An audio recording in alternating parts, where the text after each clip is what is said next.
Good morning. दिवसाची सुरुवात साफसफाईने झाली. त्याच्यानंतर फ्रेशन अप होऊन अंघोळ वगैरे करून घेतली. आज लंचसाठी बनवणारे वांग टमॅटो बटाटा रस्सा. कढल्यात 2 चमचे तेल. वांग टमॅटो बटाटा स्वच्छ धुवून चिरून घेतले. त्याच्यानंतर कढल्यात 2 चमचे तेलात मोहरी, जिरं, हिंग, टमॅटो, वांग बटाटा असं मिक्स करून घेतलं. त्याच्यानंतर त्याच्यात आपले रेग्युलर मसाले हळद, चवीनुसार मीठ, लाल तिखट, गोडा मसाला, धनेपूड आणि कांदा लसूण मसाला घालायला विसरू नका. भाजीला मस्त चव येते. त्याच्यानंतर मिक्स करून घेतलं. इथे गरम पाणी करायला ठेवलं आहे. गरम पाणी घालायला विसरू नका. भाजीला चव 1 नंबर येते ह्याच्याचमुळे. हा मेन पार्ट आहे. गरम पाणीच घाला. त्याच्यानंतर गरम पाणी घालून मिक्स करून घेतलं.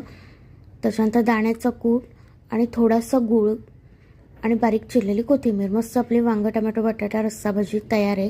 त्याच्यानंतर लंचमध्ये पोळी, चिप्स, वांग टमॅटो बटाटा रस्सा आणि आहो होते म्हणून त्यांच्यासाठी स्पेशल शेव्यांची खीर.